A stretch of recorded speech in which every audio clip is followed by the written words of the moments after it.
Zerbo sur son 4e. Le Python a fait respecter son statut de favori en conservant son titre pour la 4e fois de rang. Rianata Diallo goûte aux prémices d'une victoire. Les deux champions sont repartis des arènes couverts de millions. Le film des combats tout à l'heure. Le record de 88,10 m n'est plus d'actualité depuis ce dimanche. Le lancer du disque vient d'enregistrer une performance grâce à Siefaïs Kambo, une prouesse qui lui garantit Kaduna pour le championnat régional, mais pas pour Alger pour les championnats d'Afrique. Explication tout à l'heure. La boîte à idées de la petite reine s'en est allée. Sa vie et sa passion tournaient autour du cyclisme.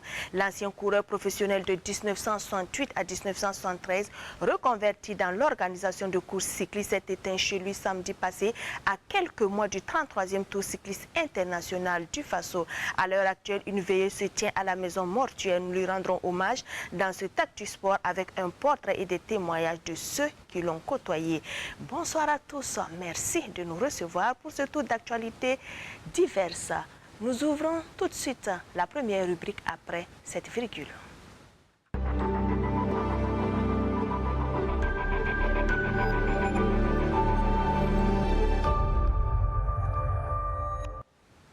Dimanche, le clash a bien lieu entre le Python et le technicien. Le dernier mot revient à Eloi Zerbo qui s'est surpassé pour ne pas perdre son 4e titre d'affilée devant un challenger de taille, Drissazon. Plus de 130 lutteurs se sont donné rendez-vous à la place de la nation à Ouagadougou pour les trophées mis en jeu pour cette 28e édition. L'autre sensation est venue de Rianata Diallo, la reine des arènes, qui au lieu du demi-million promis a eu une agréable surprise. Urbain Benito Sommet, Jean-Modeste Ouitraogo.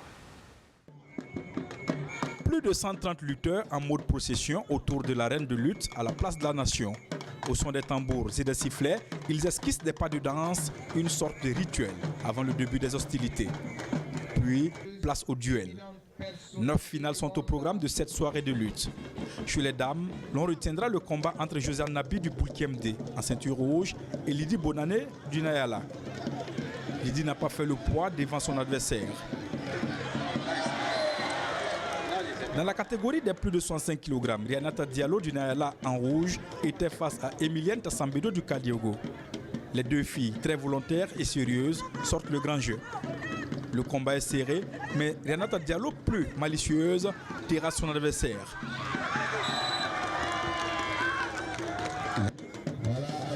Chez les hommes, dans la catégorie des 66 kg, Théodore Konané du Mouhoun était face à Biranger Tony du Nayala en bleu.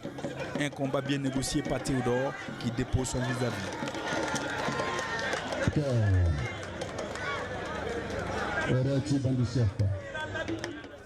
Chez les 76 kg, c'est la province du Sanguier qui est à l'honneur. Esaïe Badouma en bleu, très courageux et incisif, fait chuter Gaston Boléané du Nayala. Le mercure commence à monter lorsque Drissazon et Timothée Toué sont invités à faire leur entrée dans l'arène. Drissazon, le technicien, fait parler sa puissance et sa technique, et Toué, le fils de Nayala, qui représente le Kadiogo, tombe après une belle résistance. Puis, c'est au tour de Eloi Zerbo et Yon Frank Foliané du Kadiogo, dans la catégorie des plus de 100 kg, de se tutoyer. Le champion sortant n'a pas eu de mal à se débarrasser de son adversaire. Fort logiquement, Eloi Zerbo s'impose.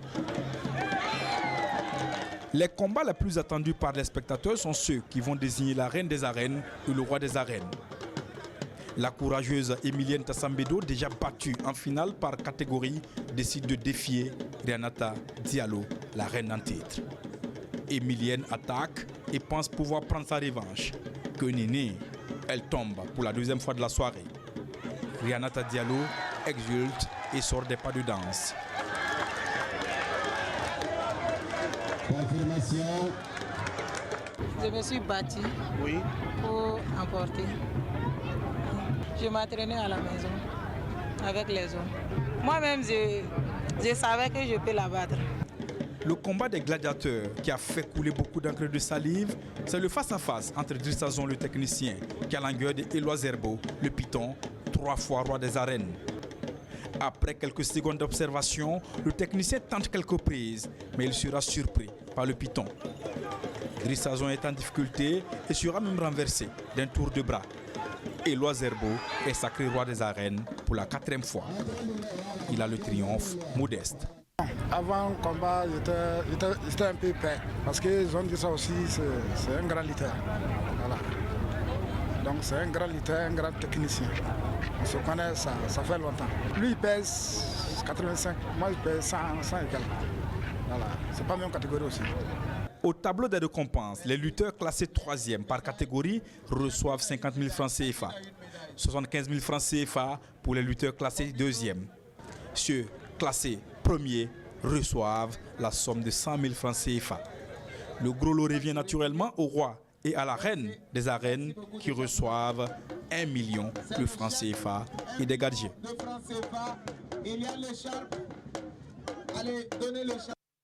Le spectacle était vraiment au rendez-vous. Les lutteurs ont ravi les spectateurs en se montrant à la hauteur des attentes. Certains émerveillés ont bien voulu se livrer au micro de Ubin Benito Somé et Jean-Modeste Ouedraogo. Au nom de son Excellence Alassane Bala Sakandé, j'ai eu l'honneur de le représenter ce soir. Et ce que j'ai vu ce soir, il faudra dire que ça revient à la tête automatiquement que c'est un sport qui n'est pas importé, c'est un sport authentique qui exprime notre patriotisme. Et j'ai vu des jeunes femmes et des jeunes garçons bien engagés et qui, je pense, font déjà la fierté du Burkina Faso. La représentation nationale, comme il a déjà fait pour le football, ne va pas hésiter dans un futur projet avec la Fédération nationale de lutte du Burkina Faso pour voir ce que ça va donner pour qu'on puisse donner notre contribution également. C'est une belle soirée. On peut peut-être déplorer qu'on soit obligé de venir la faire au niveau de la place de la Nation.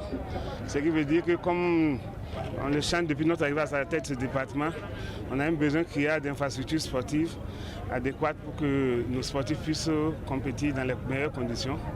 Vous savez que ceux qui ont gagné ce soir, la plupart sont des médaillés des Jeux de la francophonie. C'est des boursiers de la francophonie. Au niveau du ministère, on se réjouit de voir qu'ils sont performants dans la durée.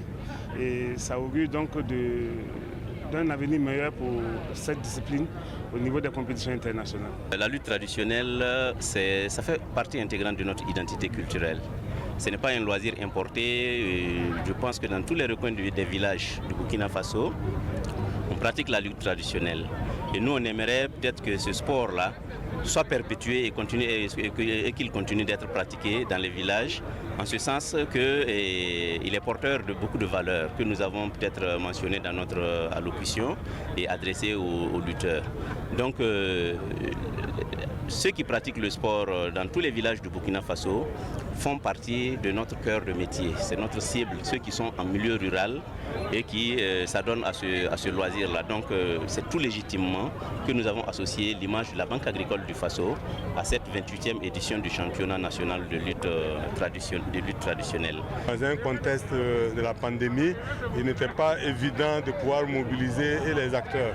Mais ce soir, ça m'a démontré que nous avons eu raison de programmer cette compétition et nous avons vu de très beaux combats ce soir. Je pense que mes techniciens ont déjà une liste sur certains lutteurs où on peut compter pour les éventuelles compétitions.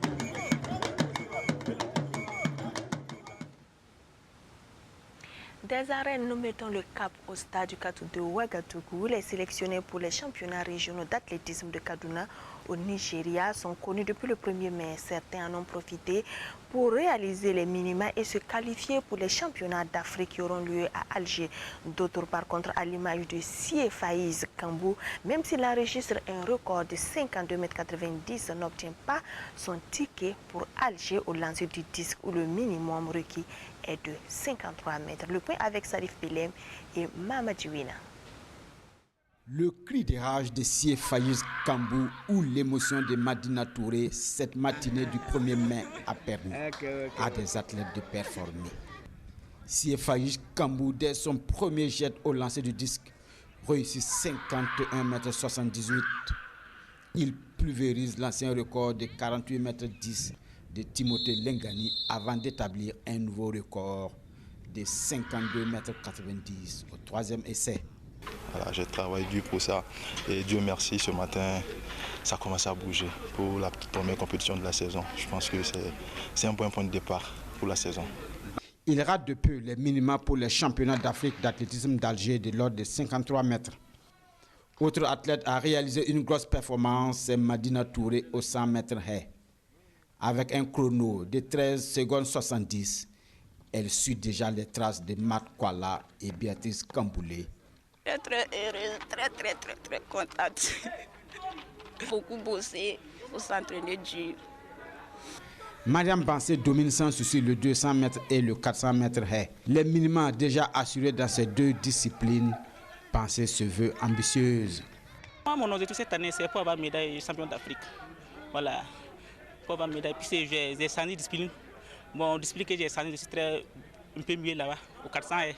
Fatoumata Zungrana, 1,75 m au saut en hauteur et 13,10 m au triple saut, a elle aussi validé, mais la tête reste insatisfaite. Je suis bien débrouillée pour pouvoir faire les 1,75 m là, même si je ne suis pas encore arrivée à ma limite.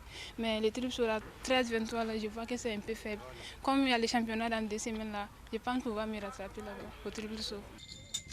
Au saut en hauteur homme, le jeune Benjamin Bougma a fait sensation en réussissant une barre à 1,90 m. Mais le patron sur le plan local reste Ramiz Ouedrago, qui a franchi 2,05 m. L'athlète de l'USFA doit encore travailler pour franchir les minima des championnats d'Afrique, fixés à 2,12 m. Je suis à ma toute première compétition de l'année, je peux dire. Voilà, donc j'ai franchi les 2,05 m, donc je suis satisfait. Et je vais me préparer pour les 2012 au championnat. Même situation pour Jean-Claude Rwamba au triple saut avec une marque à 15,32 m. Il est encore loin des 16 mètres exigés pour avoir le pass d'Alger. On va essayer de travailler encore pour voir ce qu'on peut faire pour pouvoir réaliser les minima. Voilà. Le 110 mètres haies est remporté par Yacouba Loué en 14 secondes 80. Tandis que le 400 mètres haies est l'apanage d'Irénée Bado, avec un chrono à 51 secondes 20. Le 200 mètres est plus serré avec la victoire d'Idrissa Compaoré en 21 secondes 5 devant Yacouba Loué 21 secondes 7 et Abdraman Semporé 21 secondes 8. Au niveau des courses de fond, Samatou Tendé, seul au monde aux 1500 mètres, s'impose en 4 minutes 46 secondes 7. Chez les hommes, le 1500 est remporté par Sidiki Nepié en 4 minutes 07 secondes 9.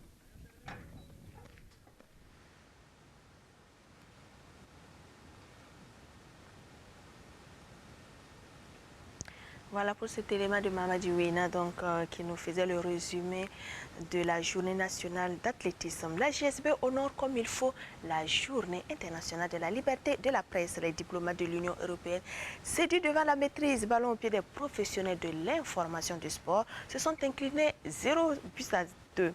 Le match de gala célébrait non seulement la liberté de la presse, mais aussi la semaine de l'Europe. Le match s'est disputé samedi écoulé au Sigian Sport Arena 6 à Ouaga 2000. Rasmane Zundi, Mariam Ouattara. Une coupe pour une double commémoration, une communion entre journalistes sportifs burkinabés et diplomates de l'Union européenne en mission au Burkina Faso. Après les salutations et le coup d'envoi, les journalistes prennent les choses en main et portent le danger dans le camp européen. Et la domination de la GSB finit par payer grâce à Arnaud Ouedraogo. À GSB 1, Union européenne 0. Les diplomates n'ont pas le temps de réagir et Ibrahim Diallo corse l'addition, 2 buts à 0. La réplique européenne est boutée en touche par Yacine Sanou. Et la saignée se poursuit avec ce 3e but signé Luc Parbelem, 3-0 à la pause. La pause est mise à profit pour une démonstration de karaté do.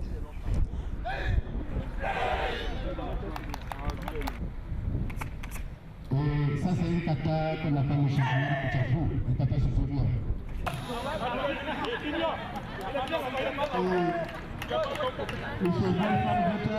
À la reprise, les journalistes lèvent le pied et l'Union européenne en profite pour réduire le score. La GSB se reprend et porte le score à 4-1. Puis, les diplomates reprennent la main et le score continue de grimper des deux côtés. Et l'on en est à 5 buts partout au coup de sifflet final. À l'épreuve des tirs au but, la GSB se reprend et réussit 2 tirs contre 0 pour l'Union européenne. Je pense que ce qui était important, c'était qu'on se retrouve déjà sur un terrain. C'est ça qui était le plus important. Après le score 5-5 dans le jeu, je pense que ça dénote de l'engagement des deux formations. Donc dans un esprit fair play, nous avons été vraiment très heureux de nous frotter à nos amis européens. Dans un cadre sportif, c'est très intéressant et j'espère que ça va se poursuivre les années à venir. Un véritable moment de partage apprécié à sa juste valeur. Nous fêtons ensemble 2 choses, la journée de la presse qui sera le 3 mai et la fête de l'Europe qui est le 9 mai.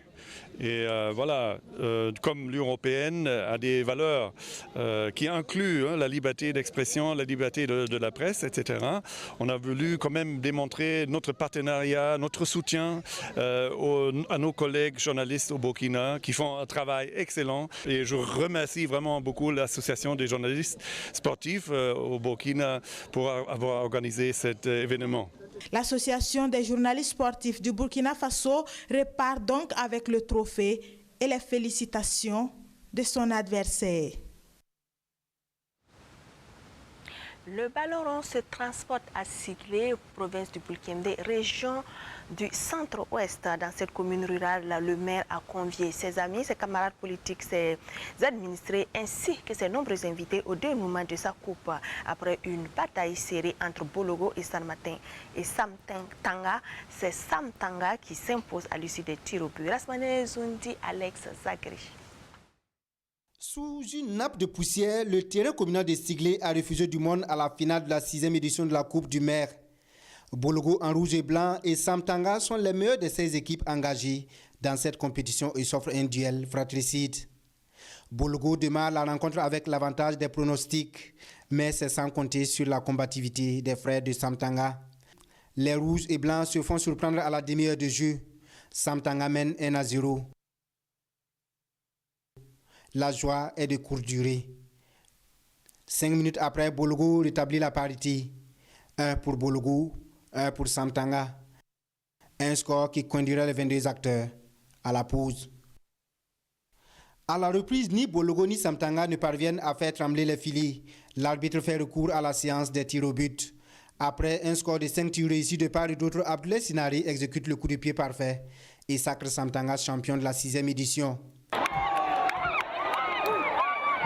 Nous avons vu que ces 2 équipes-là, il y a des potentialités et vraiment j'apprécie cela. Les éliminatoires se sont déroulés jusqu'à la finale sans incident. Il y a eu certaines années où nous avons dû arbitrer des choses, mais cette année, il n'y a pas eu d'incident et je pense que c'est le sport qui a gagné. Je crois que c'était une édition qu'on peut valablement placer sous le signe de l'unité et de la cohésion. Unité et de la cohésion à Siglé, mais également unité et cohésion de toute la région du centre-ouest qui s'est fortement, dont les fils et les filles se sont fortement mobilisés ici ce soir. Nous sommes convaincus que cette démarche de cohésion, cette démarche fraternelle va produire de très bons résultats. Au tableau des récompenses, le meilleur joueur et gardien ainsi que le meilleur coach sont congratulés avec des prix spéciaux. Le village de Makula, classé 4e, repart avec un équipement sportif, un ballon et 30 000 francs CFA. Thème Noré, 3e, en reçoit autant de gadgets, plus 50 000 francs CFA. Bologo, finaliste, se console avec un ballon, un jeu de maillot et 75 000 francs CFA. Le gros lot revient à l'équipe de Sam Tanga qui emporte 100 000 francs CFA, des gadgets et le trophée du champion.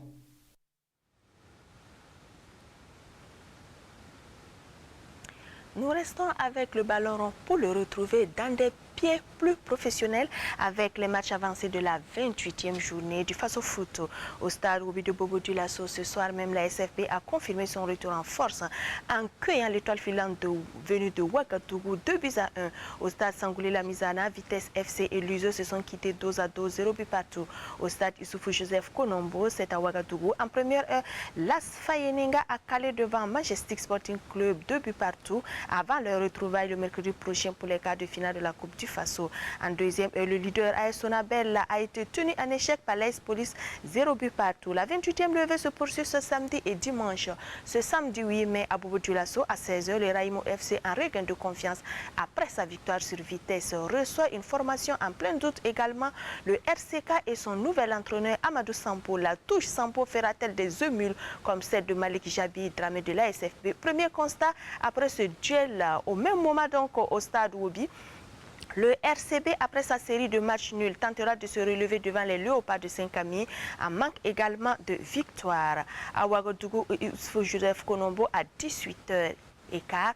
L'USFA en embuscade, dauphine donc de la Sonabel avec 3 victoires consécutives, a la possibilité et les moyens de prendre le leadership devant la lanterne rouge COSAF qui résistera à coup sûr. Enfin, dimanche à 16h, au stade Wobi de Bobo Dioulasso, une des équipes les plus en forme, le Royal FC, croise un prétendant au titre, l'actuel 3e, l'AS Douane, pour un face-à-face technique et explosif. À la même heure, au Issoufou Joseph Konombo, Salitas, après la campagne africaine et la Coupe du Faso ratée, espère se relancer lors de la réception de l'ASEC de Koutougou. Les faits, les buts et le décryptage de la 28e journée du Faso Foot sont à suivre lundi à partir de 21h sur le même canal d'Intégral Foot. Et en bref, suite à la fin donc du championnat de la 2e division ce week-end, la Ligue de football professionnel informe le public sportif et les acteurs du monde qu'elle procédera à la remise symbolique du trophée à l'association sportive du Kouritenga, champion D2 de la poule A, et au Kiko FC, donc champion D2 de la poule B, ce dimanche 9 mai à l'issue des matchs AS École ASK sur le terrain EFO et Kiko FC AS Eco au stade Sangoulé-La Misana. Le coup d'envoi de ces rencontres, ce sera à 16h et toujours dans Intégral Foot, vous aurez certainement les raisons donc du report de la phase des groupes éliminatoires de la Coupe du Monde Qatar 2021. La FIFA et la CAF ont expliqué le record par la pandémie de la Covid-19 et les contraintes organisationnelles provoquées par la non-homologation de nombreux stades à travers le continent. 22 pays sur 56 sont concernés. Les 2 premières journées se joueront en septembre, les 2 suivantes en octobre et les 2 dernières en novembre. Les barrages prendront place en mars 2022, juste après la CAN prévue du 9 janvier au 6 février 2022 au Cameroun. La Coupe du Monde aura lieu du 21 novembre au 18 décembre 2022 au Qatar. En bref, toujours le centre de formation de football Fojebou recrute des pensionnaires pour l'année scolaire 2021-2022. Les inscriptions se font simultanément à Ouagadougou, Yako, Koudougou et Bobo Dioulasso. Du 17 au 18 juin, de 8h à 12h et de 15h à 17h. Du lundi au samedi, au lieu suivant, au centre Fojebou, situé à côté de la Fédération burkinabé de Ouagadougou, 6 à Ouagadougou. Au lycée Wenzen Koulibaly de Bobo Dioulasso, auprès de Alain Sanou, à Koudougou devant le lycée provincial auprès de Kopa et à Yako derrière la cour de Naba Gigimde auprès de Bouraïma Bonkongo. Pour la composition du dossier, il faut un extrait de naissance établi avant 2015, 2 photos d'identité et 5 000 francs comme frais d'inscription non remboursables. Les candidats doivent avoir le niveau secondaire ou primaire ou être déscolarisés sans le CEP. Seuls les garçons âgés de 14 à 17 ans peuvent prendre part à ce recrutement. Le test se déroulera du 26 au 28 juillet 2021 à partir de 7h sur le terrain de Fojebou. Les candidats des provinces seront logés et restaurés par Fojebou. Les frais de déplacement sont à la charge des candidats. Les fiches de renseignement sont disponibles au lieu d'inscription. Vendredi dernier, une délégation du ministère des Sports et des Loisirs conduite par le secrétaire général Herman Zigem Yabré est allée rendre visite à 2 athlètes blessés et hospitalisés au centre médical Chifra à Ouagadougou. Il s'agit du footballeur Hamza Dera, étalon blessé pendant la préparation de la CAN Mauritanie 2021, et du handballeur Farouk Ouedraogo, capitaine des étalons juniors, souffrant d'une rupture partielle du ligament croisé depuis la Coupe du Monde Algérie 2017. On écoute les réactions du secrétaire général après la visite. C'est avec Jérôme Tiendrebeo. C'est le ministère qui nous prend en charge. Il n'y a pas de problème. On est là, on est tranquille. Il n'y a pas de problème. Nous sommes contents vraiment que et les autorités du ministère soient là pour nous encourager. Vraiment, merci beaucoup pour cette visite. Après l'opération, il est prévu des séances de rééducation avec les kinés qui se passera au niveau du Centre national médical sportif. Après ces séances de rééducation, nous avons la réathlétisation, c'est-à-dire nous avons des préparateurs physiques qui seront à leur côté pour qu'ils puissent retrouver tout sur le terrain. Lorsque vous envoyez des gens en mission et qu'ils contractent des blessures, que l'État puisse les accompagner. Et le ministère s'est résolument engagé dans cette dynamique. Vous vous souviendrez, avec d'autres athlètes qui ont connu des blessures, le ministère a toujours joué sa partition pour les accompagner. Je citerai l'exemple de Jonathan et autres. Donc le ministère s'est toujours investi pour accompagner les athlètes quand ils ont des difficultés. Un incontournable et grand ambassadeur du cyclisme burkinabé manquera fortement au prochain 33e Tour cycliste international du Faso. Nous lui témoignons notre admiration pour ce qu'il est et a fait avec des invités que l'on connaît et apprécie après cette transition.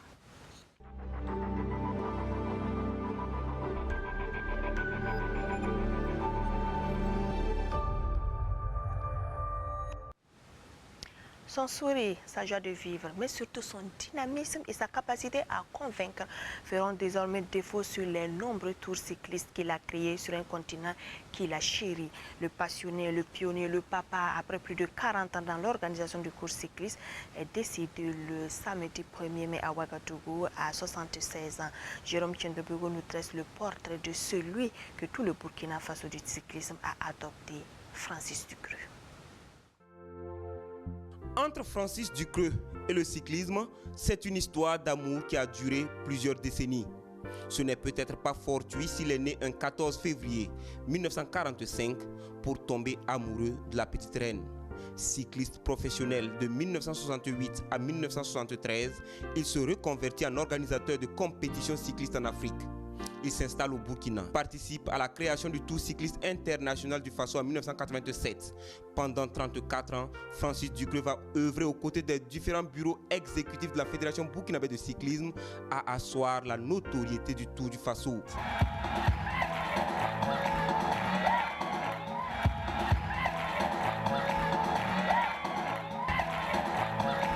Débordant d'énergie et d'imagination, celui qu'on appelait affectueusement Francis Ouedraogo à Ouagadougou, Francis Sanou à Bobo Dioulasso, Francis Diallo à Dori, crée la boucle du coton en 2005 et le Grand Prix de l'impossible en 2010. Pour moi, c'est une fierté et nous sommes heureux également aux côtés de Monsieur le ministre des Sports et des Loisirs qui a fait le maximum.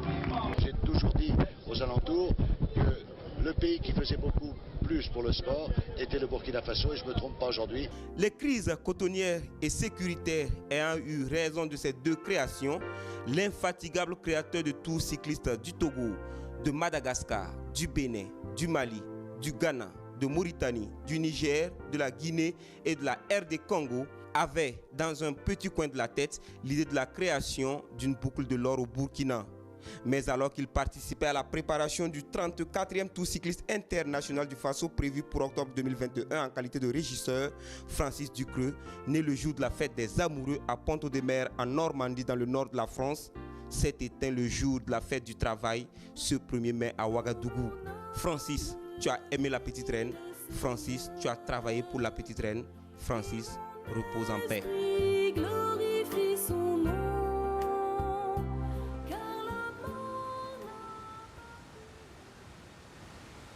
Et pour vous permettre de mieux connaître l'homme, nous avons sur ce plateau Rasmade Sawadgo, président du comité d'organisation hommage à Francis Ducreux, par ailleurs ancien secrétaire permanent du Tour du Faso, et Lazare Zabré, premier vice-président de la Fédération burkinabé de cyclisme. Messieurs, bonsoir et bienvenue sur ce plateau.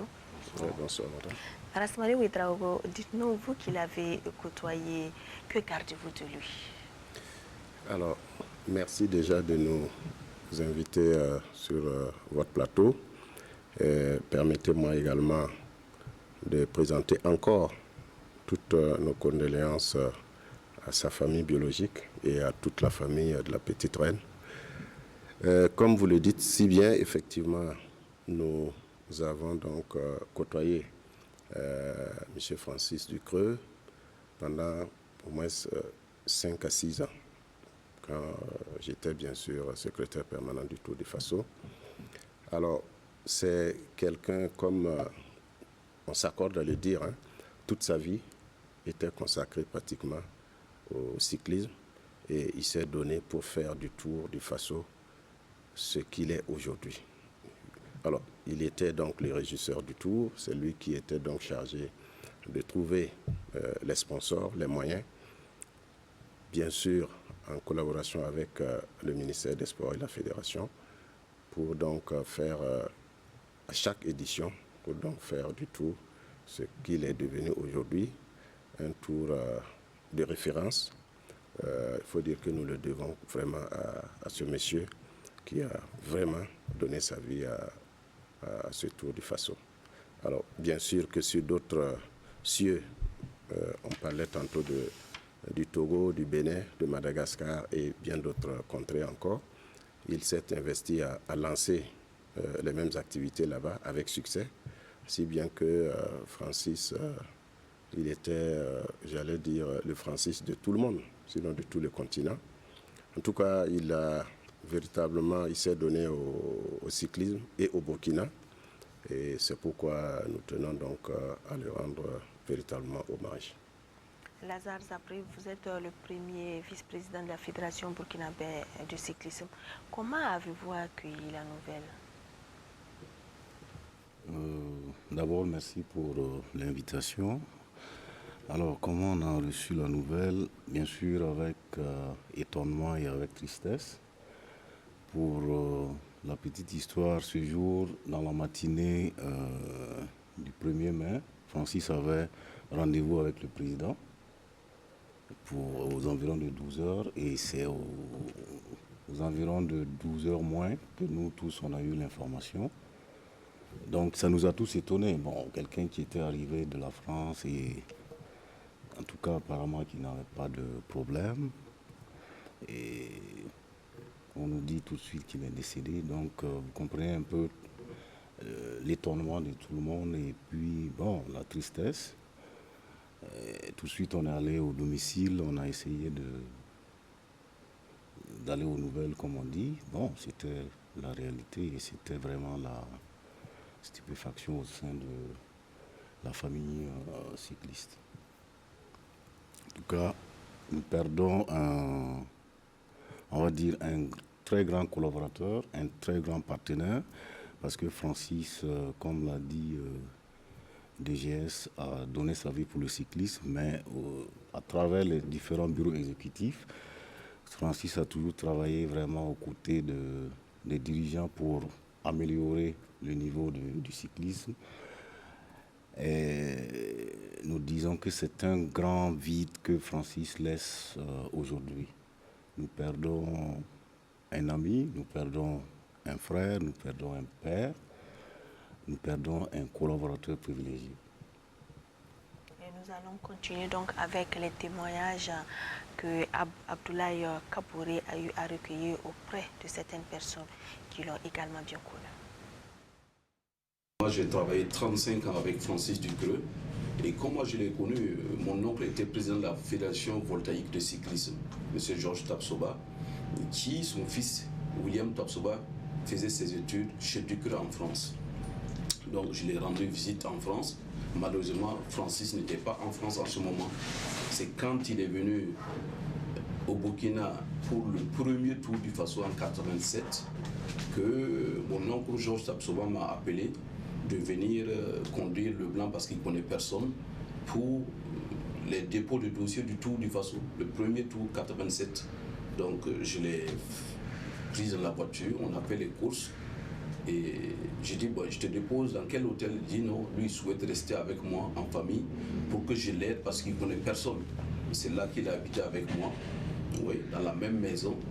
On a fait les courses, on a tout fait ensemble jusqu'à faire le premier Tour du Faso. Et depuis le premier tour jusqu'au dernier tour en 2019, on n'a jamais interrompu la collaboration. Il laisse un vide qu'on ne sait même pas comment faire pour combler. puisque dans ma commission où j'ai été président de commission publicité animation depuis plusieurs années, c'est lui qui préfinançait tout. C'est vrai que l'État met les moyens, mais d'habitude on prend les chèques des avances à la veille du Tour du Faso. Donc c'est lui qui préfinançait toute ma commission, que ce soit les panneaux publicitaires, les t-shirts, les trophées, tout. Et quand l'État me paye, moi je les rembourse petit à petit. Donc il faut qu'après lui, qu'on s'asseye pour revoir le fonctionnement du Tour du Faso. J'ai connu M. Francis Ducreux en 1987. Vous savez qu'en ce temps, le ministère avait dissous toutes les fédérations parce qu'il n'y avait pas de résultats probants. À l'époque, Francis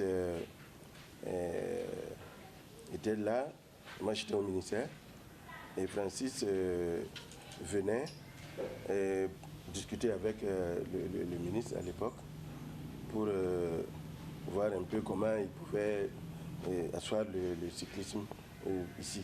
Parce que vous savez, le vélo n'a pas été toujours moderne, mais avec les idées que Francis amenait, nous avons tout de suite compris que c'est quelqu'un qui voyait grand et c'est quelqu'un surtout qui avait un projet qu'il tenait à réaliser.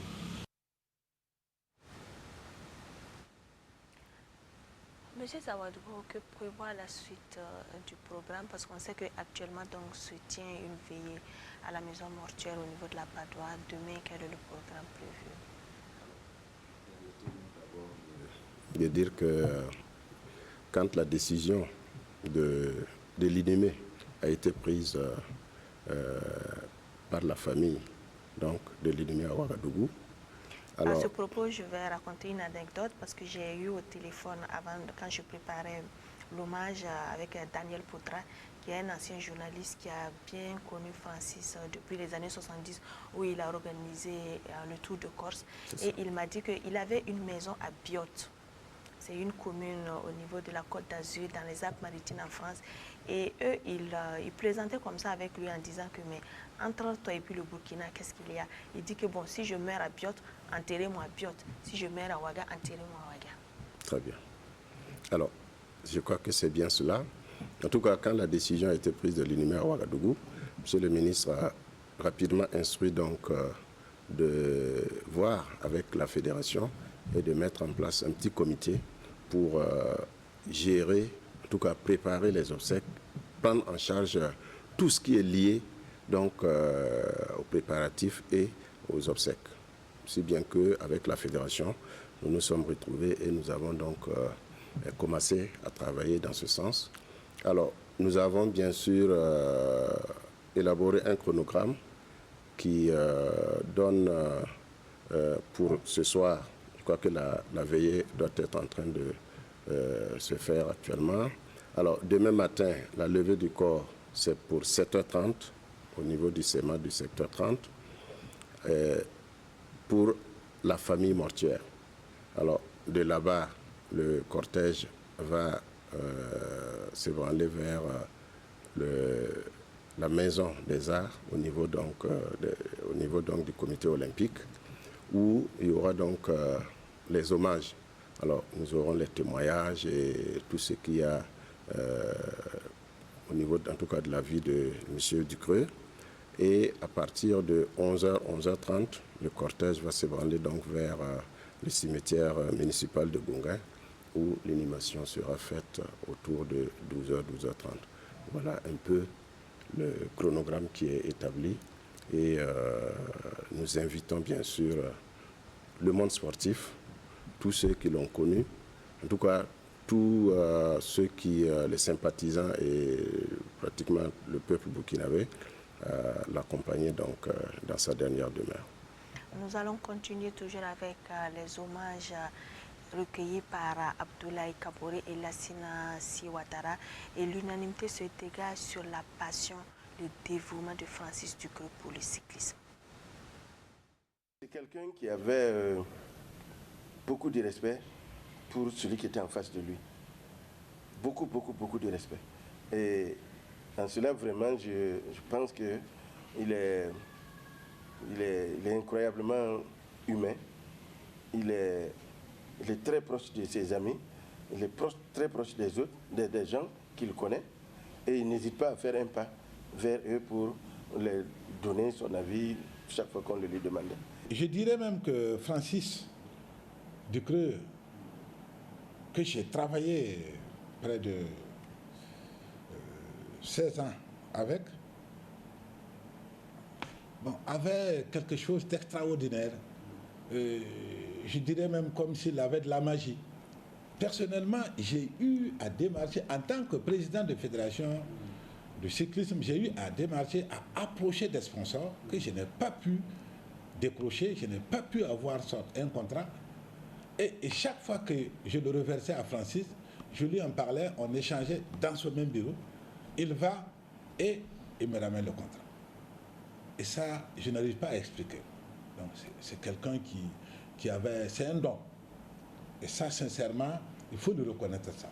Et il m'a convaincu. Je retiens en lui un homme travailleur qui aime les choses bien faites. En tout cas, il aimait ce qu'il faisait, puisque lui-même, il a été cycliste. C'est après qu'il s'est reconverti en régisseur. Il aime très bien ce qu'il fait. Sur le travail, c'est une autre personne, et après le travail, c'est une autre personne. Tu que c'est quelqu'un qui te donne 1 million sans attendre que tu lui dises merci. Et c'est le même qui peut serrer tes cols pour 1000 francs. Donc c'est ça Ducreux. Il m'a répété plusieurs fois que chez nous, les Mossi, c'est un sujet tabou. Mais lui, il souhaiterait que quand il va mourir, qu'on l'enterre au Burkina. Il m'a même montré un endroit chez lui à la Padoue qu'il souhaitait qu'on l'enterre là-bas. Ducreux va rester au Burkina Faso, pas chez lui, mais au cimetière de Gongé. Je perds un frère, un ami, un collaborateur. On peut également dire de Francis Ducreux qu'il a eu à participer à 2 Tours de France en 1968 et en 1971. C'était un Normand. Il a couru avec l'équipe C de France et il a, sous le maillot BIC, il a également été coéquipier de Raymond Poulidor. Monsieur Zabri, je rappelle que vous êtes le premier vice-président de la Fédération burkinabé de cyclisme. Qu'est-ce que les cyclistes prévoient? Nous avons mis en place une petite organisation demain pour rendre un dernier hommage à Francis. Et ils seront là dès la levée du corps. Et les cyclistes vont former le cortège depuis le CMA du 30 jusqu'à la maison, et de la maison jusqu'à la maison des arts, et de la maison des arts jusqu'au cimetière. Et il est prévu que les athlètes, en tout cas quelques athlètes ont souhaité porter le cercueil de Francis, parce que quoi qu'on dise, Francis était le père quand même des cyclistes. Il aimait les cyclistes, c'est quelqu'un, comme on l'a dit, qui connaissait le vélo, donc vraiment qui donnait des conseils, qui était comme un père, qui était comme un grand-père pour certains. Donc, en tout cas, les cyclistes ont décidé de le rendre hommage demain à partir de la levée du corps jusqu'au cimetière. En un mot, si on vous disait de qualifier Francis Ducreux, que diriez-vous? En un mot pour vous? Un homme formidable. Monsieur Sawadiko? C'est un homme passionné de cyclisme. Donc, il est mort dans ça. Je crois qu'il faut véritablement l'honorer, l'accompagner vraiment dans sa dernière demeure et prier qu'il repose en paix. Merci beaucoup, messieurs, donc, pour ces très beaux témoignages. Francis Ducreux, Francis Ouédraogo ou encore Francis Sanou, repose en paix sur la terre libre du Burkina que tu as tant aimé et qui t'a aimé en retour. Merci à vous pour votre attention, votre fidélité. Excellent week-end sur la RTP TV.